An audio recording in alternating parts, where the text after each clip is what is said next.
right. Hi, everyone. Welcome to today's webinar. My name is Hannah. I am a platform product marketer here at Tynes. We are joined today by Recorded Futures John Hall and Tynes' own Cassie Tron. Very excited to have you guys here. Both of these solution engineers are joining us today to cover how you will establish resilience through our combined solutions, combined products. So before we begin, how about we do some intros? Cassie, if you want to start us off a little bit about yourself and your role. Yeah, thanks, Hannah. So Cassie Tron, I'm a solutions engineer here at Tynes. So I'm essentially a technical counterpart when we're talking through the sales process. Before this, I've been in security for probably 5 to 6 years in various roles. Awesome, thank you. And John, our special guest, over to you. Yeah, so thanks for having me. My name's John Hall. I'm also an SE at Recorded Future. I've been here for around 5 years, working with clients on how they implement our intelligence into their security practices. And before that, my background was mostly in intelligence analysis. So looking forward to it. Great, thank you. Excited to have you both here.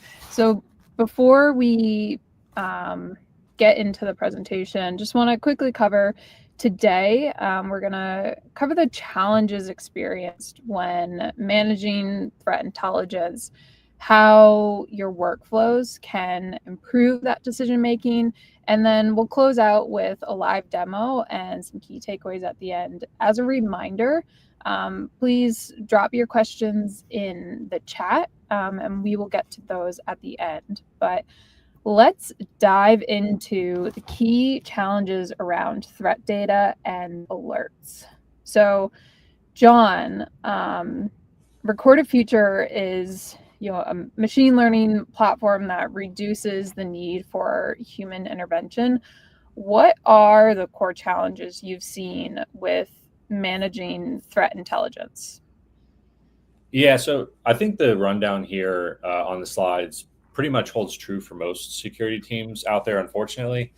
And is one of the reasons we're really always preaching this kind of intelligence-led security practice.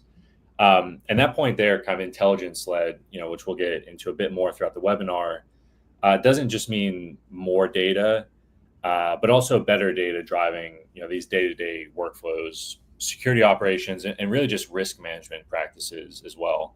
I think maturing in the implementation of threat intelligence helps across the entire framework. So from tactical and operational, all the way to strategic intelligence production. And so what that kind of looks like in practice is all of the, actionable information, they'll kind of describe it as, with being all the sorts of contextual details you might need to make better decisions. At the level of technical indicators, something like flagging an IP as bad, but then also setting a risk score, and then maybe even showing it's a C2 server with known linkages to a particular threat actor.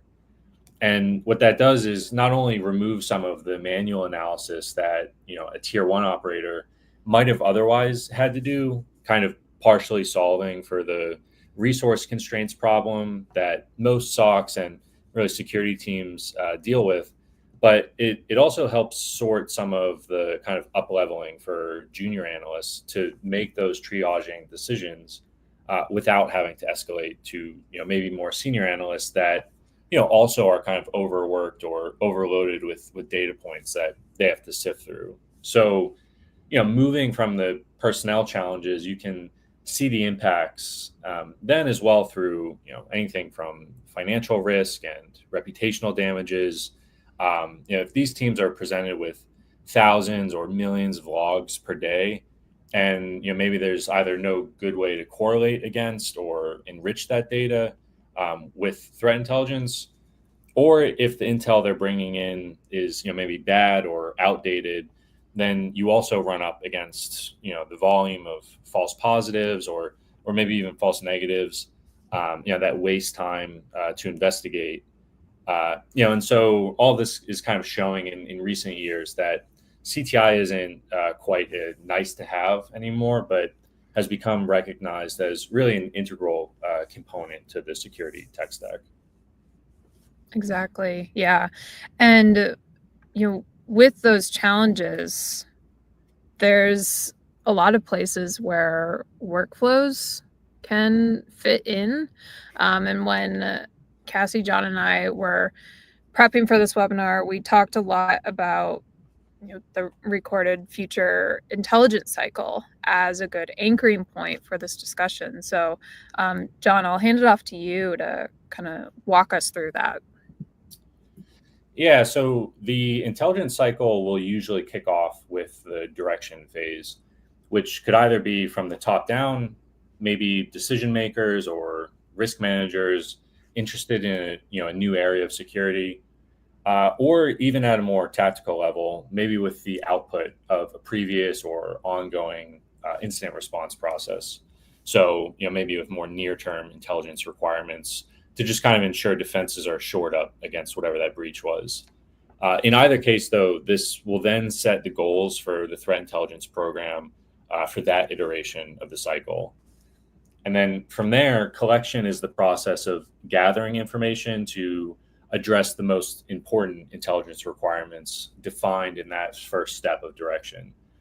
From the perspective of recorded future, our collection, will span across ClearNet and dark web, so things like ransomware extortion sites, extremist forums, as well as security researcher blogs, all the way to social media and government communications. And so with something north of like 1.2 million sources, we're able to collect really anything relevant to the intel requirements an organization might have. After that processing is the transformation of collected information into a format usable by the organization. So for CTI in particular, that processing will involve getting that raw data, again, whether text or imagery, into both human readable formats as well as machine readable for the consumption, maybe into other security tools for more automated workflows.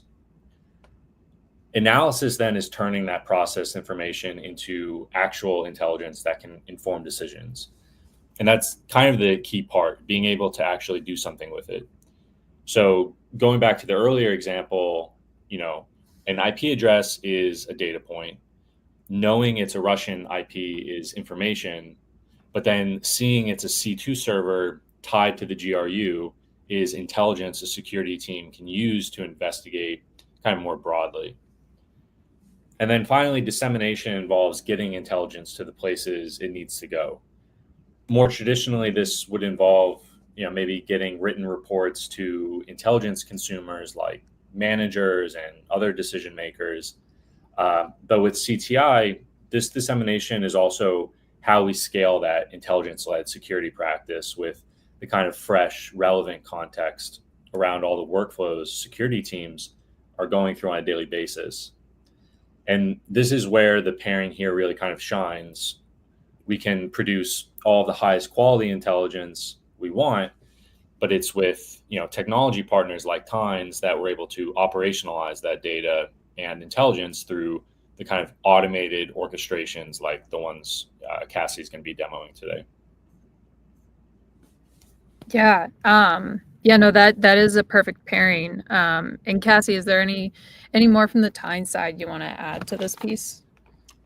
Yeah, I think John really covered it, but the other thing I would say is you have all this great intel from recorded future, right? And now what do you do with it? And so that's really where Tynes comes into play through this dissemination aspect and being able to really help you scale and operationalize your threat mitigation strategy by moving faster, more efficiently, automating that entire enrichment process. Like John mentioned, people are just overwhelmed, overburdened, and then also being able to keep humans in the loop, or being able to understand and contextualize that threat intelligence before actually mitigating any threats or taking action within your environment. That's a great point. Thank you. And when teams think about security in the sense like there's going to be a positive impact. So John, I know this is something Recorded Future has looked into. Can you kind of explain a little bit more on the impact of threat intelligence? Yeah, so I think this slide goes back to what I was touching on earlier with how CTI is more so viewed as necessary as opposed to just a nice to have. So with some of these statistics showcasing how impactful it can be when implemented correctly, uh, for a lot of our clients, an added problem is actually proving value, which is why tracking the sorts of KPIs on the screen here can really show security teams and their leadership what the before and after looks like for them once they really start focusing on that kind of intelligence-led practice. And these can obviously get a lot more granular as well, considering you could track things like reduction in time to discovery or patching vulnerabilities that need to be prioritized. But then also tracking can include proactive measures as opposed to just reactive ones. So maybe something like the number of preventive measures like policy or configuration changes made based on intelligence the team has received and then disseminated throughout the organization. And then, at an even broader level, what this also looks like potentially is increased stakeholder confidence in the team. So with not only a reduction in security incidents taking place, but then also consistent guidance being provided to them based on the security team really understanding the threat landscape for the organization, and those stakeholders seeing that they have a kind of forward-looking understanding of what the business is dealing with from a risk perspective. Thank you. And now we can really look into the approach to using platforms like Tines and Recorded Future together. So John, from your side, what are the things that you would suggest security teams look for as they handle threat data and alerts? Yeah, so I guess I'd maybe start just real quick with how you look at the actual quality of the threat intelligence itself first, as teams are assessing the sources they're getting it from, or maybe they're doing gap analyses to see where they might have weak spots in coverage to begin with. So this part really goes back to that kind of age-old characterization of intelligence, where the quality is based on those sort of three factors. So how timely is it? How relevant is it to your organization? And then what is the actionable value? And so looking at these three factors to decide if it's good enough to begin with, as well as how broad the scope and coverage is, I think is a good starting framework for teams as they might either begin working with intelligence or at least begin working with it to a greater extent. And then I think in terms of actually handling threat data, this kind of goes back again to the earlier point about operationalizing threat intelligence, at least at more tactical level.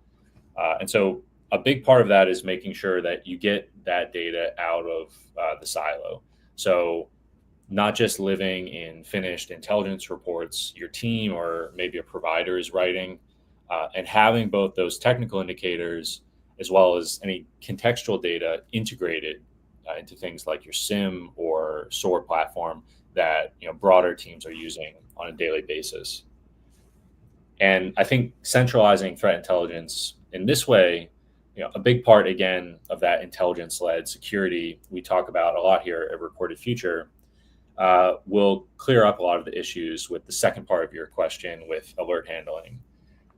That added intelligence helps teams to better categorize alerts first. If you have a bunch of IP addresses involved, maybe in potentially malicious activity, but then you have the ability to immediately identify a subset of them that are known C2 servers. That's a huge time savings. And then the other part of it, which again we'll see here in the demo, is having all of this additional context and information on alerts that are coming in. It lets you automate those repetitive tasks and create playbooks, around those more common incident response processes.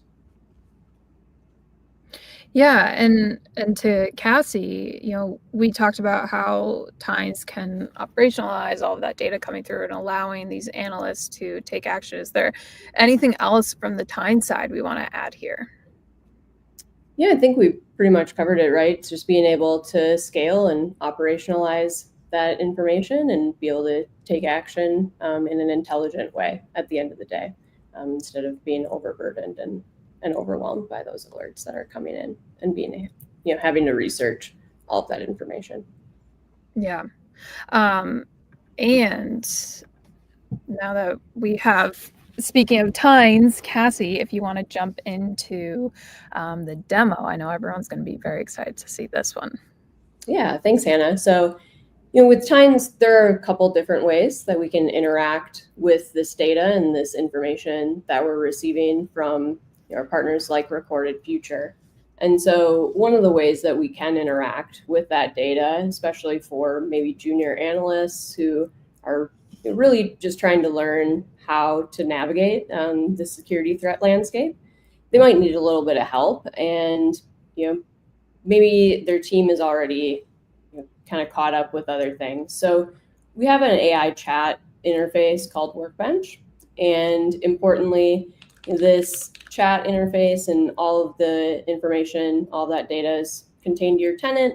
It never leaves your tenant. It's never trained on your data, but we're able to, at the same time, ground the AI and the responses within your data in your environment. And so if we look at analyzing a hash, for example, in Recorded Future, we can go ahead and simply ask in natural language, could we analyze this hash that we've received? What'll happen is Workbench will go out to Recorded Future and send in that hash. In this case, it will actually ask us to confirm that we do want to interact with this third-party service, in this case, Recorded Future. And so you can still maintain that human in the loop. So your AI is not just hanging out, interacting with your environment without any confirmation. That's all configurable as well. We can see when we get back nice summarized information. So all of the same information that would be received during a general call out to the Recorded Future service asking to analyze this hash is presented here, but it's summarized in an easily readable format for someone like those junior analysts who are just, again, trying to get their hands around kind of dealing with threats and things like that. And so, John, I don't know if you want to talk a little bit about kind of what is unique about the intel that Recorded Future is presenting to us here. But yeah, I think kind of part of the value here is that any of the alerts that might kick off based on our data or investigations into specific IOCs like this workflow, in no case is Recorded Future just going to tell somebody that an IOC or whatever the entity is that you're looking at is malicious, and then not give you one kind of broader context around it, but then tell you, kind of how malicious is it, so that you can sort of rack and stack, whatever, the alerts are that you have or the IOCs that you're investigating. So, we'll give you things like criticality level. In our risk modeling, we'll go from 0 to 99. And that's, our own proprietary modeling. So like in the case of vulnerabilities, we don't just base it on CVSS. You could have a CVSS of like 3, but if we're seeing it actively exploiting the wild, that'll be in the 90s. So, kind of without having to go into third-party tools, just doing those quick lookups of, IOCs, whether it's through, Tines workflow like this or Recorded Future, you get some of that extra information that you would need, which, in the past would have either required them to escalate to tier 2, tier 3, or at the very least, again, they'd have to jump out to other tools, and it sort of doubles, triples the time it takes to go through that workflow. And so a lot of that context is included directly within Tines. We know, there's a lot of people that have the integration but don't use the platform a lot, and so they'd like to stick within their tool of choice, in this case being Tines. But then in those cases where they do need extra context, if they were to jump over into recorded future, then they would see the full suite of risk rules where we give you, exactly the names of why we're verdicting, risk score, things like validation URLs, evidence details, and kind of additional linkages that they might need for more advanced research. Awesome. Yeah, thanks, John. So that whole your risk score 70 is not great, right? Which is why it's popping up as malicious. And so from this point, if we wanted to go ahead and open up a Jira ticket or ticket in your other ticketing systems, ServiceNow, et cetera, we could do that directly from Workbench as well. So being able to, like John mentioned, stay within one tool.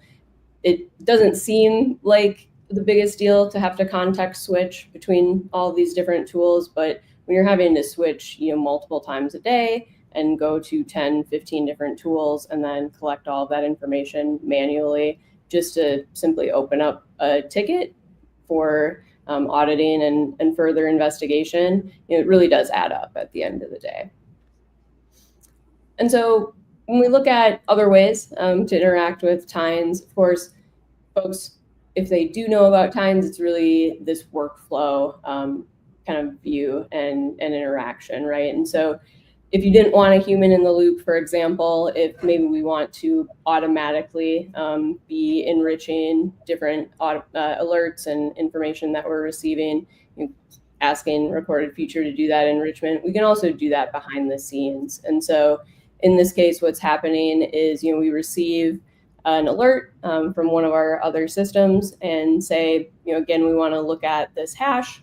So I'm going to go ahead and send that hash over to our workflow here. You can see in real time that workflow actually work through that process and go out to recorded future, look that hash up, and then depending on whether or not the hash was found, we're going to simply present either, hey, that hash isn't found, or if we look at our event data, because it was found, as we might expect, all of that information from recorded future is presented in human readable JSON formatting. So all of that information that was summarized nicely within Workbench is present here in its raw format. And you can then maybe take the evidence string and the rule, et cetera, and create your ticket automatically that way without any human interaction, if that's what your run books would prefer and your processes would prefer. So just giving you that flexibility to be able to interact with this threat intelligence and really integrate it into your business processes however you choose is really where Tines shines and where we come into play when we're talking about this intelligence cycle that John was talking about earlier. Yeah. Awesome. Thank you, Cassie. No, that was a great demo, and I loved being able to see it from the Workbench perspective, but then also looking at it as a full story. So thank you so much for that overview. And I'm sure we have a bunch of questions that have come in just from watching that and also listening to you guys. So to kick off the Q&A, how can organizations balance the need for comprehensive threat intelligence with the challenge of managing data overload? Yeah, I guess I could start.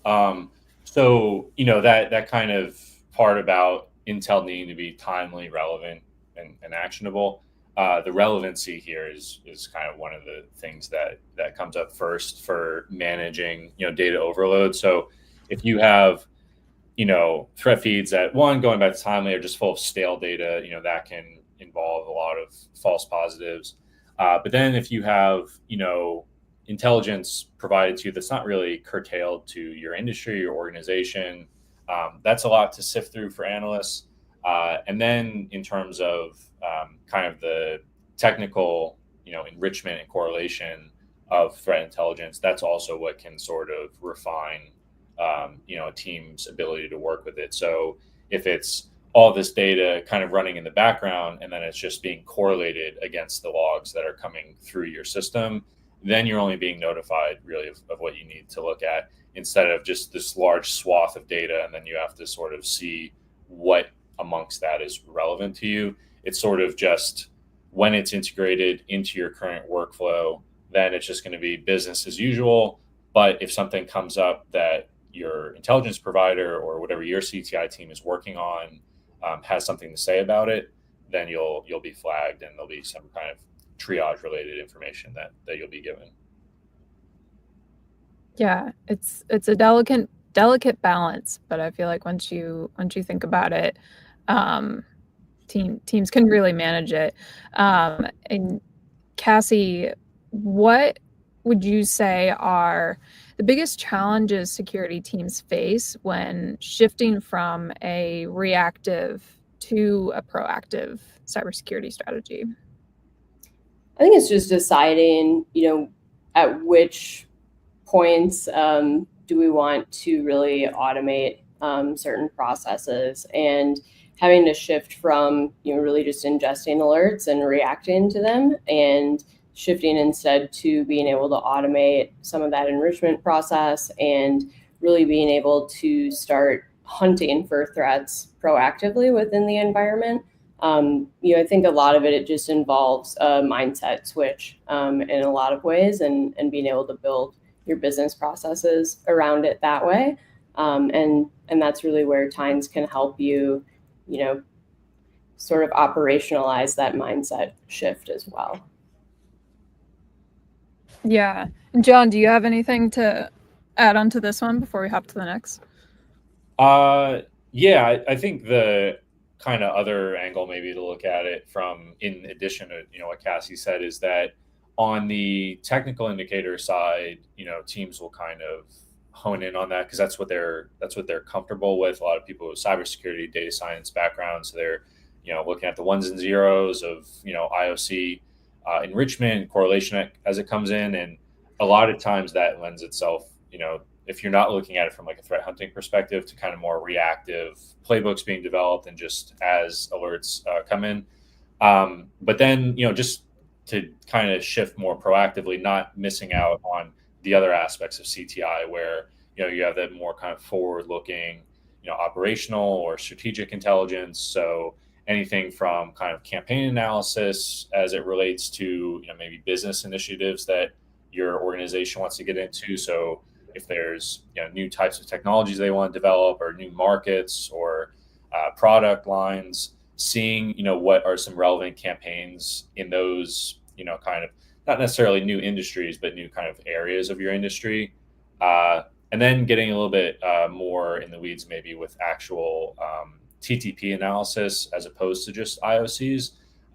That way you can sort of see what kind of conversations you might need to have from like a security control assessment perspective. So again, it's not, playbook development and, alert correlation is going to be kind of one half of it, catching things as they're coming across the network, seeing, the prioritization of threat actor XYZ is most likely to target your organization, maybe extrapolating what TTPs are associated with that group or groups, and then seeing, from like a red or purple teaming perspective, how do you stack up against those types of techniques or attack vectors should they, theoretically target you in the future. And that'll help, kind of plug into like conversations of resource allocation and security budgets, and that will help you get to that more kind of proactive perspective. Nice. Yeah. One question someone had in the chat was, will you be able to do advanced queries with the recorded feature API in the future? Advanced queries and Tines, I believe. Well, I wish Jamie, our head of product, was on the team on the call here right now. That I don't want to speak for our roadmap. So I'm not sure. We do, right now we have the ability to do that, obviously in the UI through the AQB, as well as the ability through our AI interactive sessions to do free text construction of advanced queries. In terms of doing that with the API, I can't really give an answer yes or no. So. Okay, thank you. And you mentioned AI. I was curious how. So, John, you just mentioned AI. Cassie, in your demo, you were talking about how you can bring Workbench into the equation. What other ways do you see the potential for builders to leverage AI in this type of conversation? Yeah, absolutely. So within Tines, we also have the ability to leverage AI, both in what we call an action. So you're able to summarize different information using AI within a workflow itself.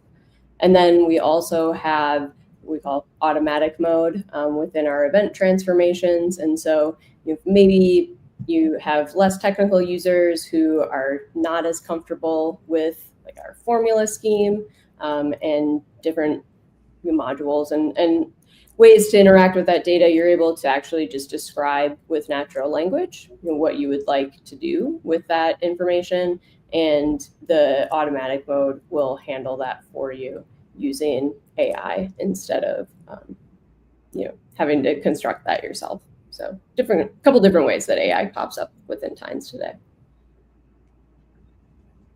Yeah, thank you. And a question for John. We know bad actors aren't going away, and you can reduce the impact of threats, but it's still a when and not an if scenario. So, what are some of the top areas Recorded Future sees as critical for keeping ahead of bad actors? Yeah. So yeah, I know a lot of people use that kind of when, not if, like there's going to be a security breach.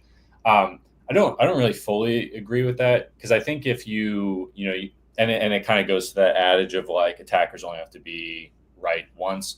But if you look at it through kind of a framework of like a kill chain of a cyber attack targeting an organization, the attacker also has to kind of be right at every step of that. And so each stage, each step of that process gives defenders an opportunity to kind of shore up defenses or just kind of mitigate risk. And so if you break it down through a framework like that and then apply intelligence, you can see through the reconnaissance phase.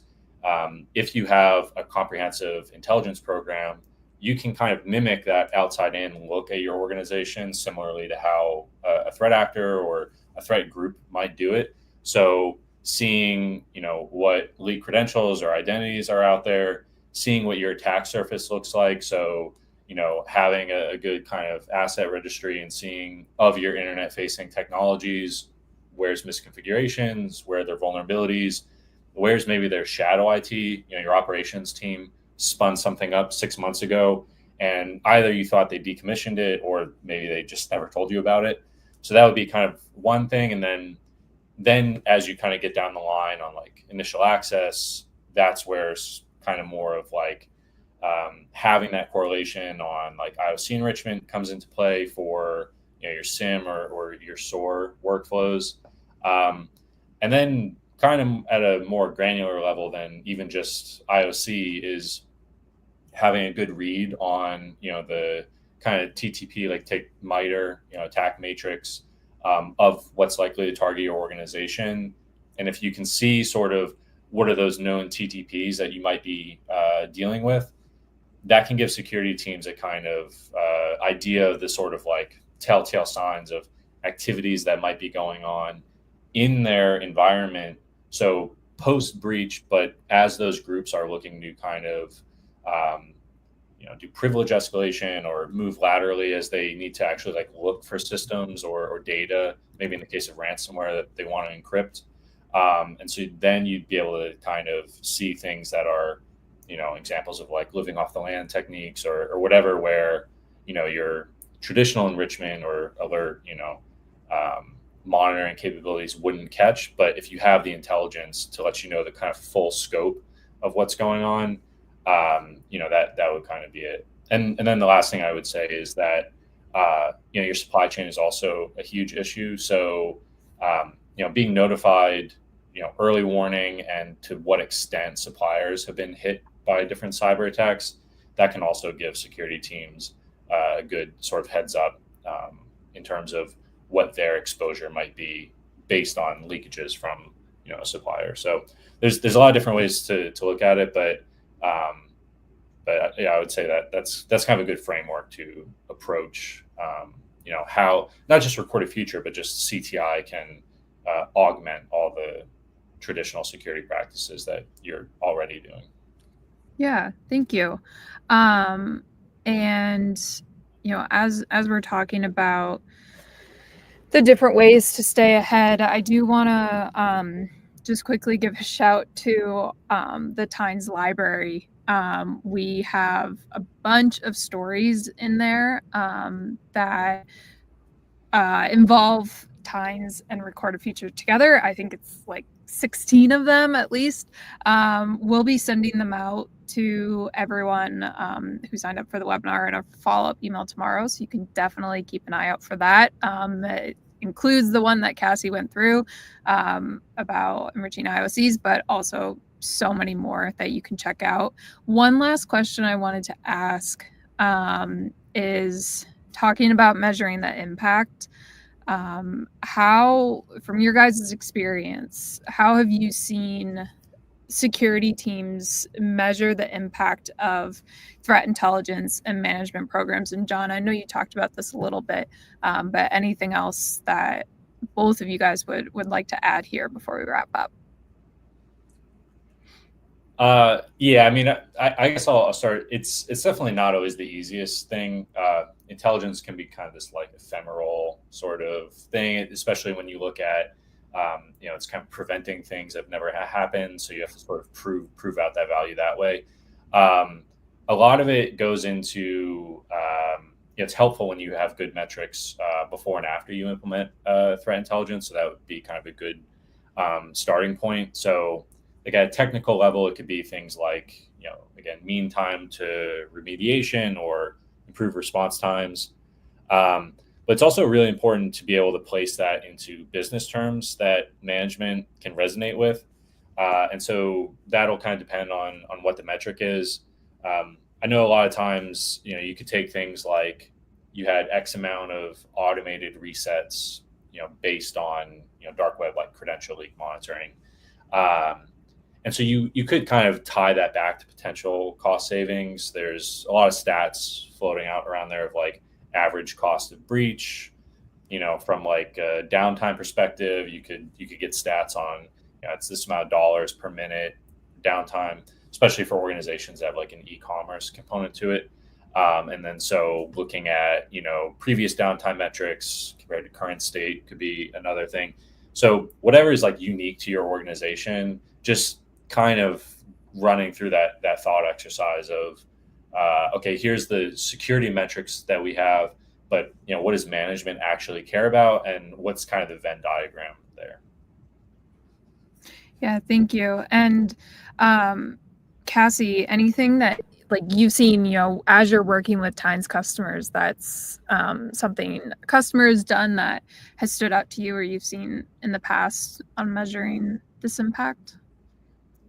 I think most customers are using things like the mean time to resolve, like John had mentioned. But one of the other things we could do within Tynes is report on, different types of threats that are coming through. So you're able to track, maybe is it a lot of phishing alerts, et cetera, and just being able to break it up that way as well. And just see, where is your threat intelligence really helping you out within those kind of areas of concern that you're getting a lot of alerts over. Yeah, thank you. That's great advice, Cassie and John. Thank you for that. And before we jump off, just wanted to add a little more advice, something everyone can take away when it comes to using recorded future and Tynes together. So we want you all to consider intelligence-led security when setting your threat intelligence strategy. You should also be understanding where automation can help you scale. And then finally, operationalizing threat mitigation where possible is going to have a huge benefit. So keeping those at the forefront if you keep those at the forefront, you're going to have a recipe for success when using recorded future and Tines together. So that is all we had today. My thanks to John and Cassie for presenting and sharing all that great information. My thanks to everyone who threw in questions in the chat. They were definitely useful. Loved the conversation we got to get out of this. And as I said, some of you guys were asking about other stories. You could see a recorded future and Tines together, and we'll be sending those out via email after this webinar tomorrow. So please keep an eye out for that. But other than that, I will say thank you all. Thank you to our presenters, and everyone have a great day.